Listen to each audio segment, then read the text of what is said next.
The first evening of our vacation, my daughter-in-law pointed to a dark little table tucked in the corner and said, "That's where you'll sit, Mom." I didn't argue. I just smiled, because the rental car they planned to use the next day was registered in my name. By the next morning it was gone, and their so-called luxury getaway started falling apart from the very first hour. I raised my son Ryan all by myself after his dad passed away way too early. I've never been one for long speeches. I've always let my actions do the talking. When Ryan invited me to spend a week with him and his wife Brooke in the mountains, I said yes.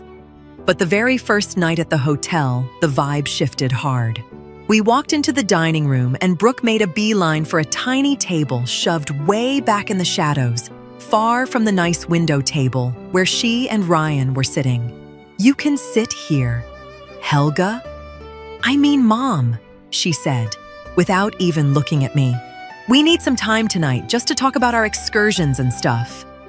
Ryan glanced down at his shoes, adjusted his glasses, and mumbled, "It's just for tonight, Mom." I sat down without a word. From across the room, I watched them laughing, drinking wine, planning their perfect day, like I was some annoying extra in their movie. The waiter brought me a menu, but I didn't order anything. I just observed. Brooke ran the conversations, the money, and clearly my place in this family. I didn't feel angry. I felt this cold, crystal-clear calm settle over me. In my head, I was already adding up every dollar I'd put into this trip. I'd covered half the hotel and the entire rental car. Brooke probably figured my money came with no strings attached. When they finally got up 2 hours later and walked past my table, Brooke tossed over her shoulder, "We're heading out for a hike at 8 sharp tomorrow. You can sleep in, you probably couldn't keep up at your age anyway." I gave her a small smile. It wasn't a nice one. It was the smile of a woman who knew exactly where the spare key to that rental car was sitting in her purse. I went up to my room, left my suitcase packed, and set my tablet on the nightstand. If they wanted to treat me like a stranger, they could damn well pay stranger prices. First move was small. I canceled the couple's spa treatment I'd already put on my card for the next afternoon. Just a little taste of the silence that was coming. At 7, the next morning, I was already in the lobby sipping an espresso. I watched Ryan and Brooke step off the elevator in the fancy hiking gear I'd bought them for their birthdays. They headed straight for the breakfast buffet without even glancing my way. Brooke was laughing loud at something on her phone. I waited exactly 10 minutes, then walked out to the parking lot. The roomy Audi was officially in my name. I'd signed every paper. I climbed in, adjusted the seat, and drove off. I wasn't heading for their hiking trail. My destination was a charming little boutique hotel in Asheville that I'd always wanted to try. As I wound through the mountain roads, I flipped my phone to Do Not Disturb. I knew they'd be standing in that parking lot in about an hour, ready for their fancy day trip to the lake. Around 10, I finally checked my messages. 16 missed calls from Ryan. 3 furious texts from Brooke. "Where the hell is the car? We're stuck here. This is completely irresponsible." I didn't answer. I checked into my new hotel beautiful room with a view of the mountains and ordered a late breakfast to the room. Then I called the rental company and told them I'd be dropping the car off at a different location. After that, I called the original hotel and, as the primary guest on the suite, asked them to cancel my portion of the booking and switch the remaining nights to Ryan and Brooke's own credit card if it had any room left. I knew Brooke liked living above her means, and Ryan's account was usually running on fumes. Control over the logistics was my strongest card. If they didn't want me at their table, they sure as hell didn't get to ride in my car. The peace in Asheville was pure heaven. I spent the afternoon wandering the cute little streets. Around 3, I finally called Ryan back. He sounded completely unraveled. "Mom, what are you doing? We had to take a taxi that cost a fortune, And the hotel says we have to pay for the rest ourselves now. In the background, I could hear Brooke yelling about how disrespectful this was and how I'd ruined their whole vacation. Ryan, I said calmly, you wanted space. You sat me at a separate table and planned everything without me. I'm just giving you exactly what you asked for. I'm enjoying my own trip now. He stammered something about family and tradition. Tradition doesn't mean I pay all the bills while you ignore me. I replied and hung up before he could answer. I knew they were stuck now. Without the car and without my money, their luxury vacation had shrunk down to whatever they could actually afford. Brooke had always acted like she had everything under control, but now she was staring at the cold numbers. I didn't feel guilty. I felt free. For years, I'd bitten my tongue at family gatherings while Brooke corrected me and Ryan treated me like a child. That evening, I went to a wonderful restaurant and sat at a table right by the window, exactly where I belonged. I thought about the days when Ryan was little and I taught him that actions have consequences. He seemed to have forgotten that lesson. Time for a refresher. I ordered a glass of good red wine and enjoyed the view. The quiet wasn't lonely. It was earned. I'd cut the financial leash and now they had to learn to stand on their own 2 feet. It was the first night in years my chest didn't feel tight. The next morning, I got a half-hearted email from Ryan. He apologized a little, but mostly blamed work stress on Brooke. He asked me to take back the hotel costs because otherwise they'd have to cut the trip short. I read it twice. Same old pattern, Ryan trying to smooth things over instead of actually fixing them. He didn't even mention the separate table. I remembered something an old friend had once told me. Brooke had been married before and it only lasted 2 years. Ryan had always said her ex was difficult. But now I saw the pattern clearly. I called my friend Carla, who lived in the same town as Brooke's ex. Carla, do you remember why Brooke's first marriage fell apart? She hesitated, then said, word was, she completely cut his family out. He barely got to see his own mother. In the end, she controlled all the money and pushed everyone away. A chill ran down my spine. Ryan was caught in the exact same trap, and I was just the next obstacle to remove. Brooke's plan was to turn me into the paying but invisible grandma. I texted Ryan back, if you have to cut the trip short, that's a financial decision you two need to make as a couple. I'm not your bank anymore. A few minutes later, Brooke called. I let it ring. She left a voicemail, voice shaking with rage. You're a selfish old woman. Ryan is suffering because of you. If you don't come back and fix this right now, you'll never see any grandkids we might have. That was supposed to be the ultimate threat.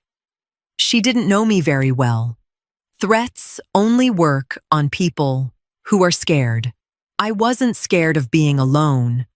I was scared of being disrespected. I decided to end my time in Asheville and head back to my own house. My place in a quiet suburb outside Charlotte was my sanctuary, big, well-kept, and most importantly, entirely mine. Brooke had hinted more than once that it was way too much house for one person and that we should sell it or renovate so they could move in. I'd always just smiled and changed the subject. Now I saw it for what it was, a takeover plan. When I walked through my front door, a deep sense of safety washed over me. I went straight to the hall and looked for the spare key I'd given Ryan for emergencies.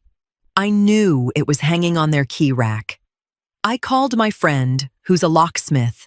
Frank, I need my front door cylinder changed today, if possible. It wasn't a dramatic scene, it was just smart. I didn't want them showing up while I was gone to talk things out or fix anything.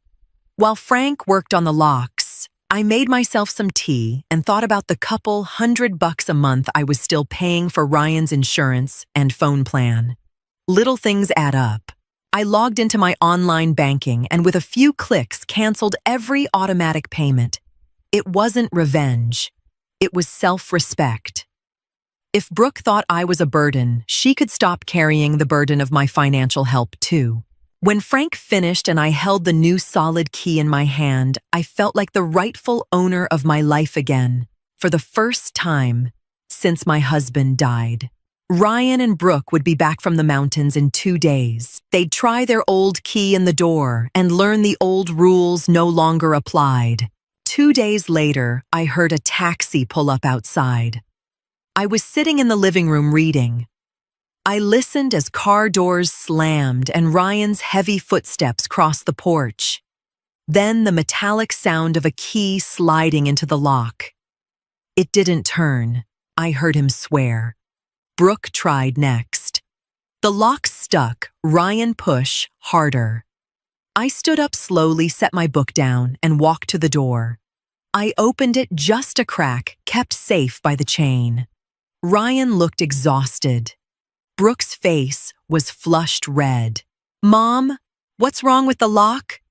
"We can't get in," Ryan said. I looked at him calmly. "The lock works perfectly.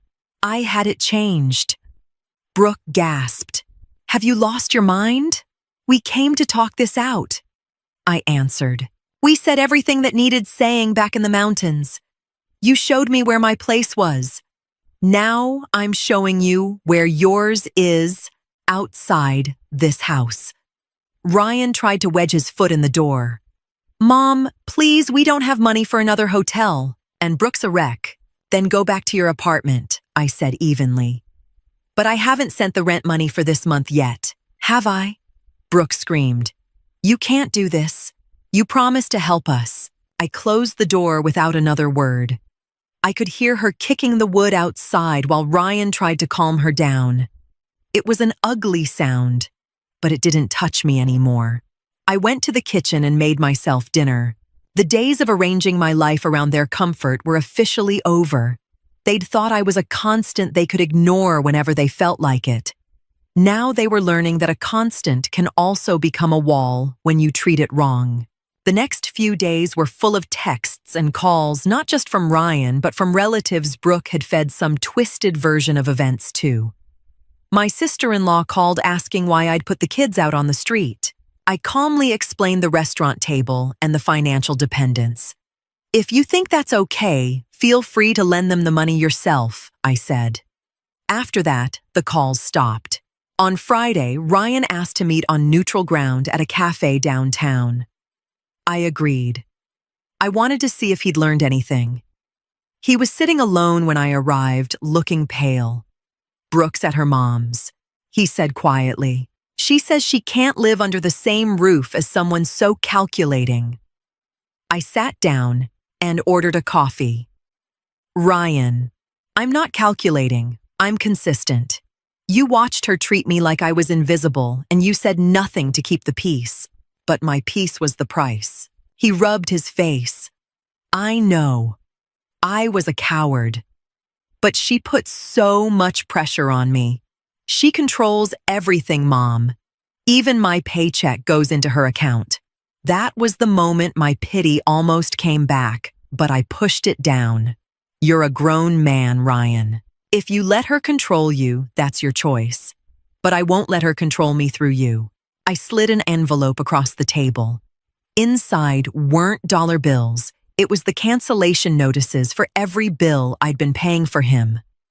"This is your freedom, son. Now you get to decide who you want to be." He stared at the papers. He didn't look angry. He looked like someone waking up from a long dream. It wasn't an easy moment, but it was necessary. He needed to feel the ground under his feet before he could learn to walk again. Brooke made one last, desperate move. She showed up at my bank, claiming she had verbal power of attorney over my savings account. The teller who'd known me for 20 years called me right away. I told her there was no power of attorney and to block any third-party access. Brooke's desperation was showing. She'd been counting on my inheritance and ongoing support to keep her lifestyle afloat. I decided it was time to clean house. I sent Ryan a list of everything of theirs still stored in my basement. "You have until Sunday to pick it up. I'll leave it by the door. No need for a personal visit." On Sunday, I watched from the upstairs window as Ryan arrived alone. He loaded box after box into his little car, the one he now had to pay for himself. Brooke wasn't with him. He kept glancing up at the house. I stayed behind the curtain. It hurt seeing my son like that. But I knew any weakness would just restart the old cycle. After he loaded the last box, he paused, slipped a letter into my mailbox, and drove away. I went downstairs and opened it. It wasn't a plea for money. It was short and honest. You were right about that table in the mountains. I was ashamed, but I was too weak to say anything. I'm moving into a small place near work. I need to figure things out on my own for a while. I took a deep breath. That was more than I'd hoped for. He was finally taking responsibility. The financial break had forced an emotional honesty that had been buried under years of silence. I felt a strange kind of pride not in what happened, but in the fact that he'd stopped making excuses. My house suddenly felt a lot brighter. A month passed. I'd restructured my life.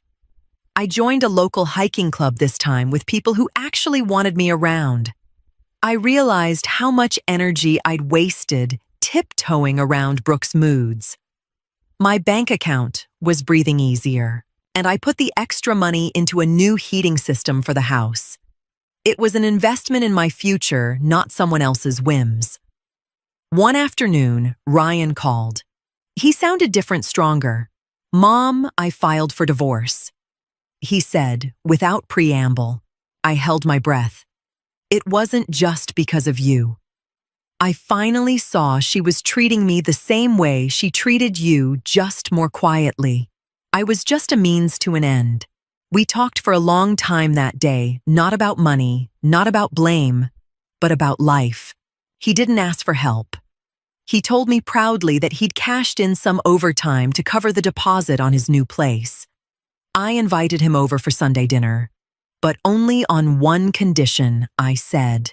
Lightly, we sit at the same table. He laughed a real relieved laugh. "Preferably right by the window, Mom." The story had spread around the neighborhood, of course. Some people thought I was too harsh. Others admired my backbone. I didn't care. In our culture, there's often this expectation that mothers should sacrifice everything for the young family. But I'd proven that real love and self-respect have to walk hand in hand. Brooke sent a few venomous texts blaming me for the end of her marriage. I deleted them unread. She had no power over my feelings anymore. I had taken back control of my house, my money, and my time. And most importantly, I'd gotten my son back not as a dependent child, but as a thoughtful man. It was a sunny Sunday in autumn. The kitchen table was set with Ryan's favorite meal pot roast with all the fixings. When the doorbell rang, I didn't even check the peephole. I knew who it was. Ryan stepped inside carrying a small bouquet of flowers. He looked healthy. The dark circles under his eyes were gone. We sat down and ate. The conversation flowed easy. He told me about his new job and how he was learning to manage his own budget. There were no awkward silences anymore. "You know," he said, as he helped himself to more gravy, "that trip to the mountains was the worst thing that could have happened to us. But it turned out to be the best thing that ever happened to me." I nodded. Sometimes everything has to crash so you can clear away the rubble. I felt peaceful. I wasn't afraid of the future or of being pushed aside in old age anymore. I'd set clear boundaries, and those boundaries gave both of us safety.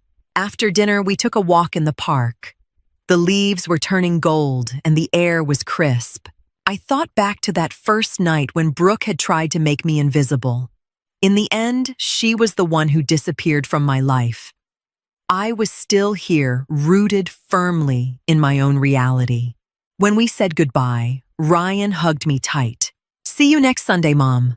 I watched him walk to his own car, the one he now owned and paid for with quiet pride. I went back inside, locked the door, and savored the quiet. It was the quiet of a woman who knows her worth. I'd found my own path just like I decided that night in the restaurant. And that path led exactly where I belonged, to the head of the table, right in the sunlight.